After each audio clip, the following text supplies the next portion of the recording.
이 시간 하나님께서 우리에게 주시는 말씀은 창세기 2장 9절입니다. 창세기 2장 9절 말씀입니다.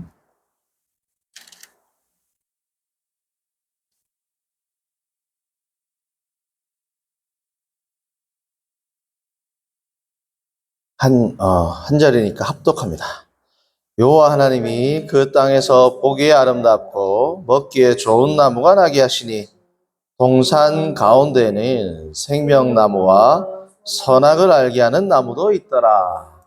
아멘. 창세기 2장과 3장은 특별히 인류의 창조와 인간의 근원, 그리고 죄가 어떻게 해서 들어오게 되었는가를 설명하는 매우 중요한 부분. 우리가 이 창세기 2장과 3장이 없으면 인류에게 어떻게 죄가 들어오게 됐는지를 사실은 알 수가 없겠죠. 물론 다른 로마서라든지 이런 곳에서 설명을 하지만 결국은 그 설명도 창세기 2장과 3장을 설명하는 내용입니다. 근데 이 창세기 2장과 3장에서 제일 중요한 모티프 가운데 하나가 오늘 읽었던 9절에 나와 있는 나무입니다. 나무. 생명나무와 선악과, 더 정확히는 뭡니까? 오늘 본문에 제시된 대로 선악을 알게 하는 나무다. 선악을 알게 하는 나무, 이 생명나무가 창세기 2장과 3장에 있어서 매우 중요한 모티프가 되는 겁니다. 오늘 이 말씀을 보시면 동산 가운데 정중앙에 뭐가 있다는 거예요? 가장 중요한 나무라고 할 수 있는 생명나무하고 선악을 알게 하는 나무가 있다. 이렇게 되어 있습니다.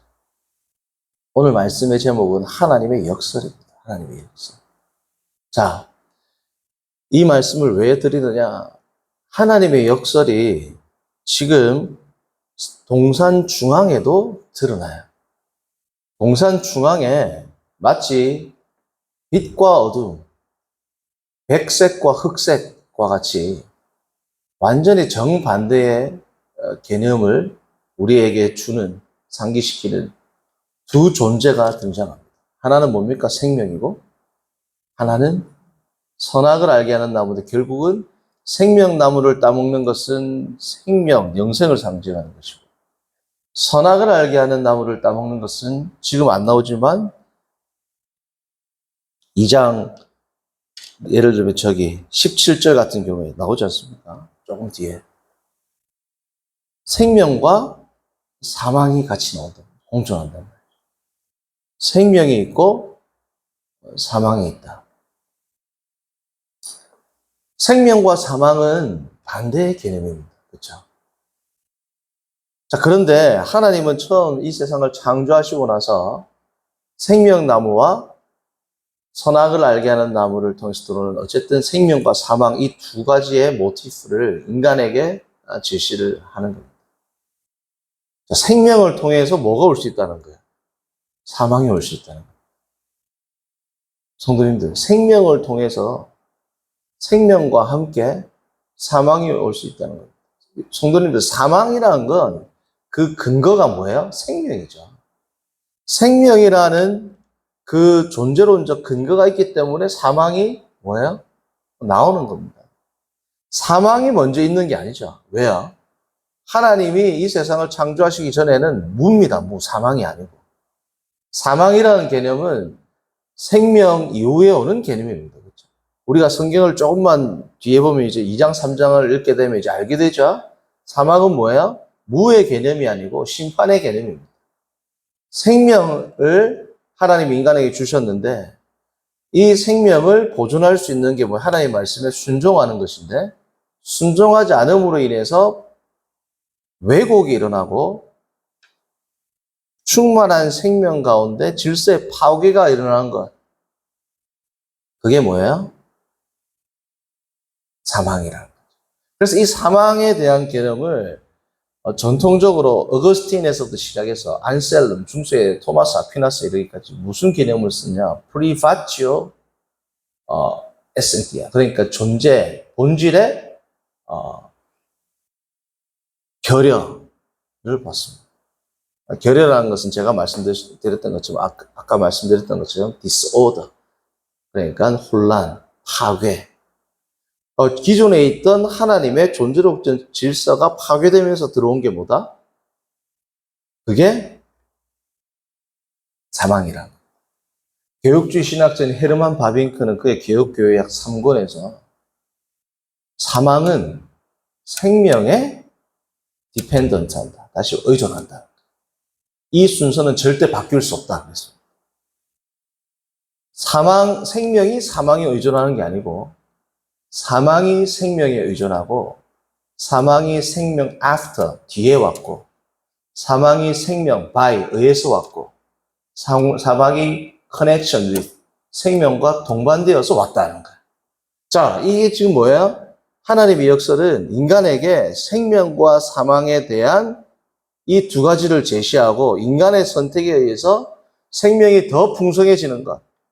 예수님이 오신 것은 내가 너희에게 뭐예요? 생명을 더 풍성하게 한다는 거죠. 생명을 더 풍성하게 하는 것은 예수님의 사역이지만 원래는 이 사역이 누구한테 주어졌다는 거야? 최초 인류인 아담에게 주어졌다는 겁니다. 아담이 하나님의 말씀에 순종하는 생명나무를 따먹고 선악을 알게 하는 나무를 따먹지 않는 이 하나님의 말씀에 순종했다면 아담을 통하여 더 큰 뭐예요? 생명이 우리에게 주어졌겠죠. 그 첫 아담이 실패하니까 마지막 아담인 예수님께서 오셔가지고 다시금 상기시켜 주는 겁니다. 나의 사명은, 나의 의무는 너희로 하여금 생명을 풍성케 하기 위함이다라고 말씀을 드립니다.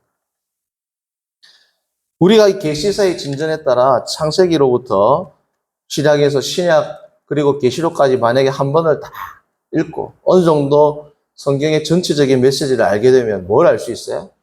생명을 통해서 사망이 오게 되는데 이후에 하나님의 은혜는 뭐예요?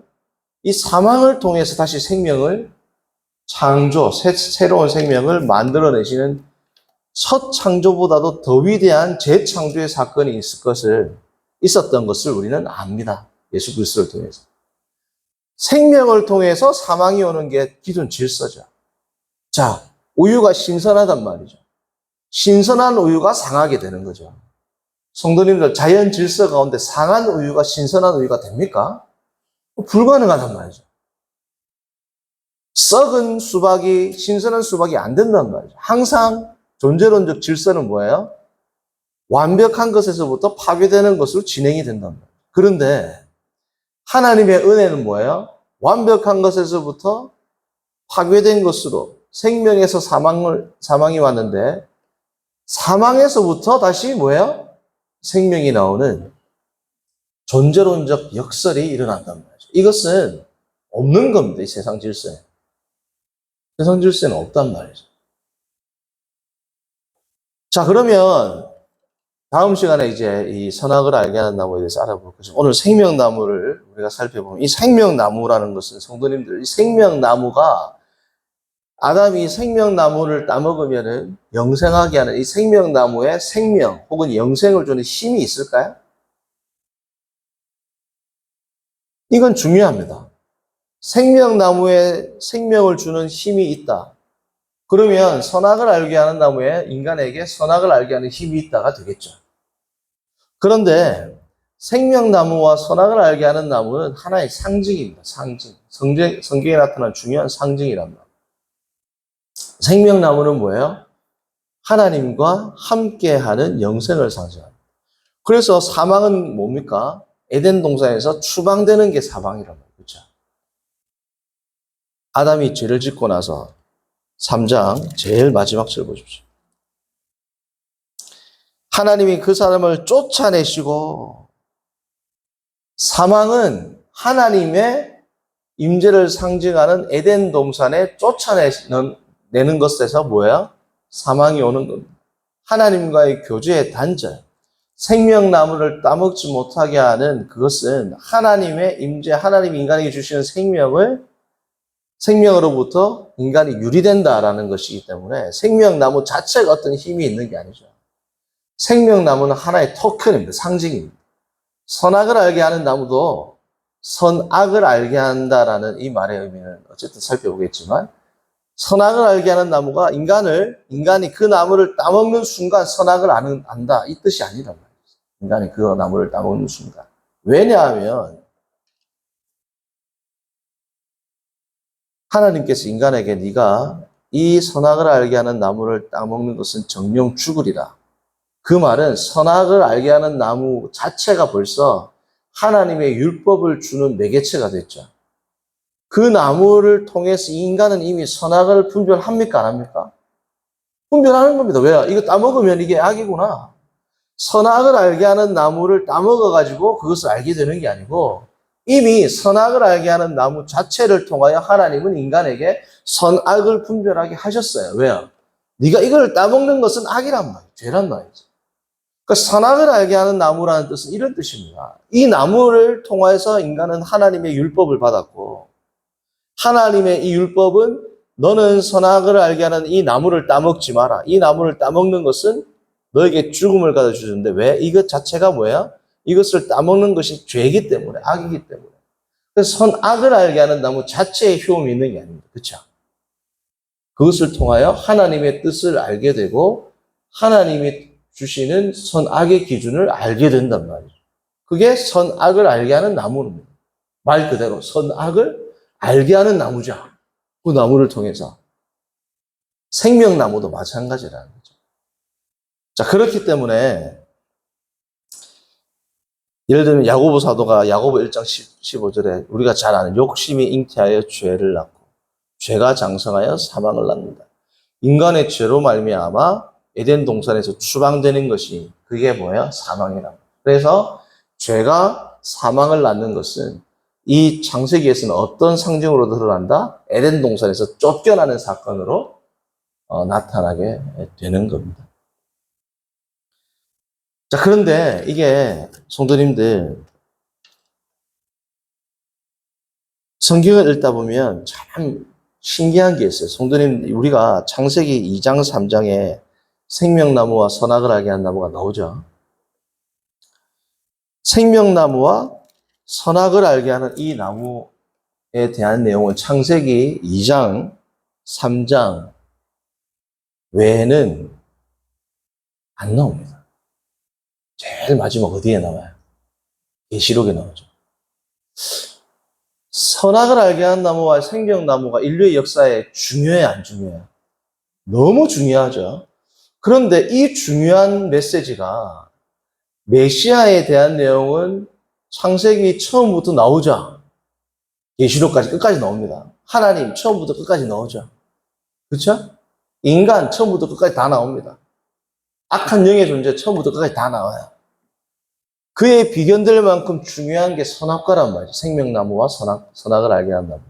자, 생명나무와 선악을 알게 하는 나무는 이토록 중요한 모티브를 가지고 있는데 왜 성경에 창세기 2, 3장 그리고 계시록 마지막 성경인 계시록 창세기와 왜 계시록에만 나올까요?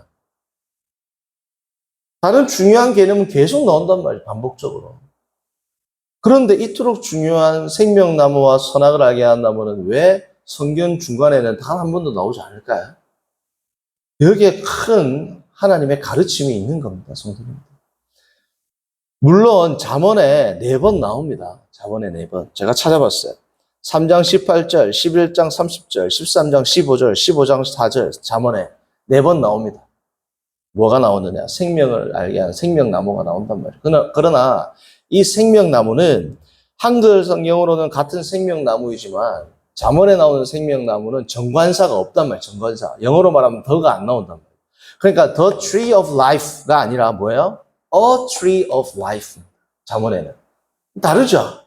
잠언에 나오는 생명나무는 창세기에 나오는 생명나무에 대한 이미지를 차용한 것. 다시 말하면 비유적 표현이란 말이에요. 그러니까 생명나무 자체에 대한 내용들, 선악을 알게 하는 나무에 대한 자체에 대한 내용들은 특별히 계시록에는 선악을 알게 하는 나무도 안 나와요. 뭐만 나와요? 생명나무만 나옵니다. 그러니까 생명나무, 이 중요한 생명나무는 처음과 끝만 나오고 선악을 알게 하는 나무는 마지막에도 안 나와요. 계시록에도 안 나온단 말이죠. 이게 무슨 뜻일까요, 이게? 생명나무는 처음과 끝만 나오고 선악을 알게 하는 나무는 처음만 나온다. 이 성경에 나와 있는 이 내용의 배치에서 우리가 무엇을 알 수 있느냐? 성도님들, 생명의 탄생은 하나님으로부터고 생명의 완성도 하나님으로부터입니다. 그렇죠? 하나님에게서 시작해서 삼위일체 하나님으로 시작해서 삼위일체 하나님으로 끝나게 됩니다. 자, 선악을 알게 하는 나무는 사망을 상징한다고 했습니다. 그렇죠? 마지막 계시록에는 사망이 있어요, 없어요? 사망이 사망하는 곳, 사망이 사망하는 것을 기록한 것이 계시록입니다. 선악과가 나올 필요가 없어요. 생명나무만 나오고 생명나무가 훨씬 풍성히 나옵니다. 나중에는 좌우로 생명나무가 쫙 이제 있어가지고 계속 성도들이 따먹게 된다라는 내용이 나온단 말씀. 계시록 마지막에는. 그렇죠? 자, 그러니까 하나님께서 생명을 시작하셨고 이 생명의 완성은 더 풍성한 생명으로. 그래서 예수님께서 뭐라고요? 내가 이 생명을 더 풍성히 하러 왔다라는 거예요. 더 풍성한 생명으로 하나님은 완성하실 것이고 인류는 선악을 알게 하는 나무를 통해서 죄악이 들어왔는데 이 죄악은 종식에는 정복될 것이다. 자, 그러면 왜 가운데에는 생명나무가 안 나오느냐?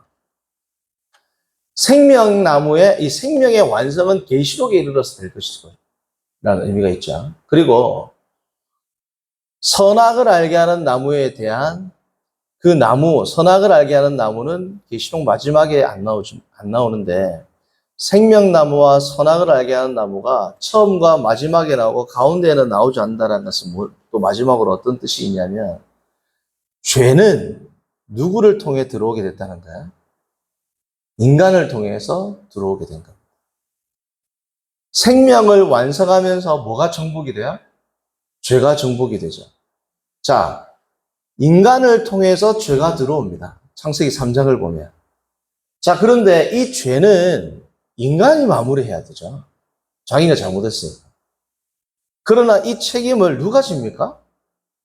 하나님이 집니다. 하나님이 지고 하나님이 이 죄를 다 어떻게 해요? 없앤단 말이에요. 예수 그리스도의 구속 사역을 통해서. 시작과 완성을 강조하기 위해서 가운데는 생명나무에 대한 내용이 안 나옵니다.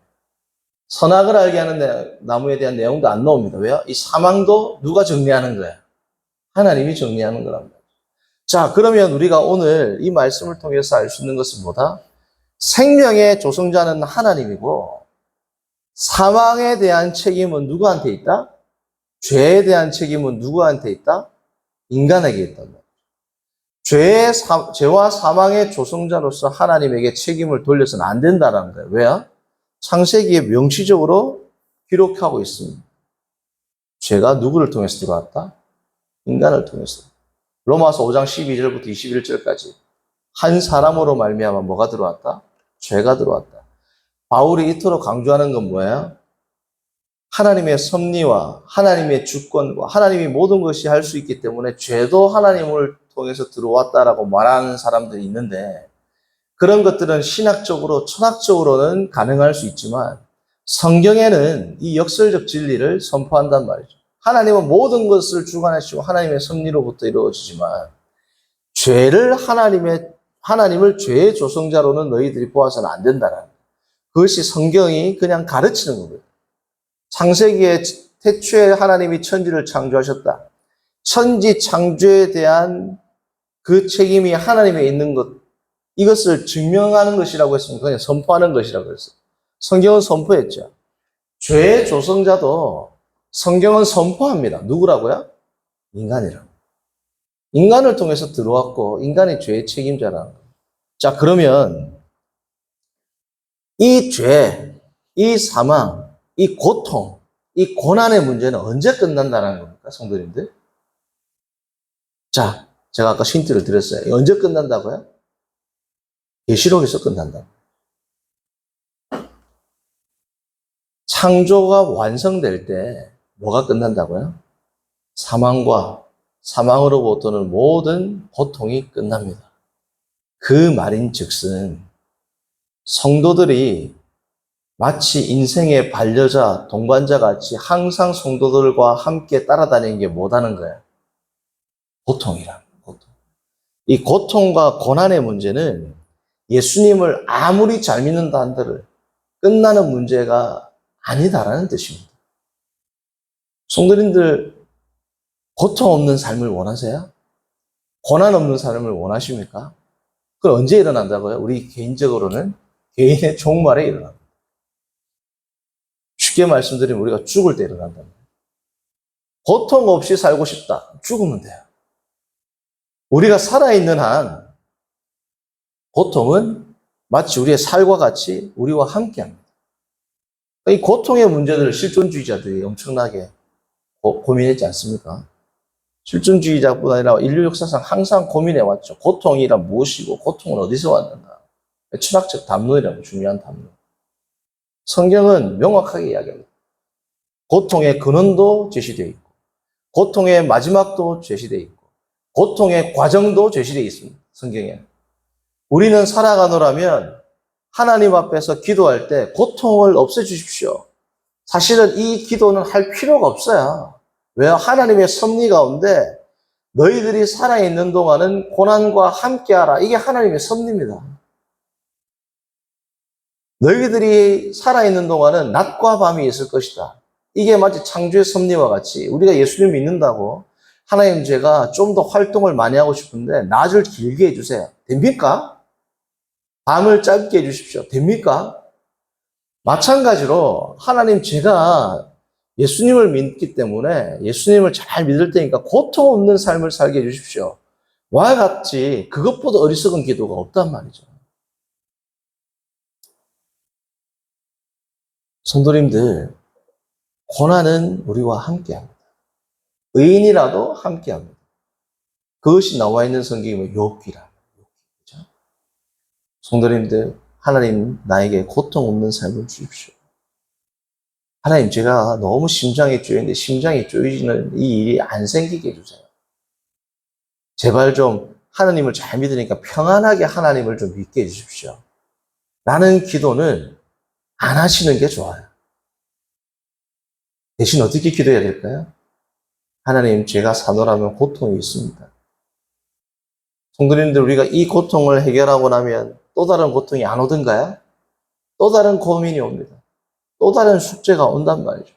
그러면 그 고난과 숙제가 왔을 때 하나님 이것 빨리 치워주세요 라는 기도를 할 게 아니라 무슨 기도해야 됩니까? 하나님 내가 이것을 믿음으로 감당하게 해주십시오. 단순히 감당하는 게 아니라 넉넉히 감당하게 해주십시오. 나의 내면의 믿음과 힘을 주십시오.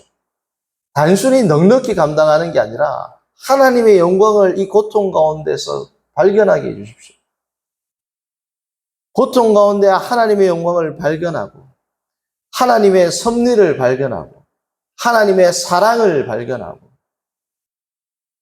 그리하여 하나님께 진심으로 마음에서부터 나오는 감사와 찬송을 올려드릴 수 있는 그러한 신앙, 그러한 믿음을 저에게 주십시오. 고난과 역경의 파도 앞에서 도망치거나 하나님 앞에서 마치 어린아이와 같이 투정 부리는 것이 아니라 담대하게 주님이 나에게 주신 숙제다. 하나님이 나에게 주신 시험이다. 라고 생각하고 기쁨으로 하나님이 주신 시험은 왜 주세요? 우리가 능히 감당케 하고 우리를 성장시키고 더 정금과 같이 우리를 쓰시기 위해서 우리를 단련하신다. 라는 사실을 우리가 믿고 오늘도 고난과 고통과 고민 가운데 계신 성도님들이 있습니까? 고통은 우리와 늘 함께합니다. 마치 성령께서 우리와 함께하듯 우리 마음 가운데 성령께서 우리와 내주하시듯 고통도 우리와 함께해요. 이 고통을 우리가 어떻게 바라보고 어떻게 대처하고 어떻게 이것을 통해서 하나님께 영광을 올려드릴까 그것을 고민하는 성숙한 우리 모두가 되기를 바랍니다. 기도합니다. 거룩하신 하나님 아버지, 오늘은 동산 중앙에 있는 생명나무와 선악을 알게 하는 나무를 통하여 하나님의 역사를 또한 우리가 알고 배우게 하시면 감사합니다. 하나님께서는 우리를 고통 가운데 성장시키시고 어두운 가운데 빛이 더 밝음을 인지하게 하시고 우리의 죄악과 우리의 허물을 통하여 그리스도의 영광이 더욱 찬란하게 빛나게 하시는 이 위대한 하나님의 역설과 지혜를 우리가 믿음으로 수납하고 오늘도 고민과 고난과 어려움과 고통 가운데 살아가고 신음하는 모든 성도들이 더 이상은 고통과 신음하는 것이 아니라 감사와 찬송으로 삼위일체 하나님께 영광을 올려드리며 고통이여 오라 내가 주의 말씀으로 승리하리라 선포하며 나아가는 우리 모두가 되도록 인도하여 주옵소서. 예수님의 이름으로 기도합니다.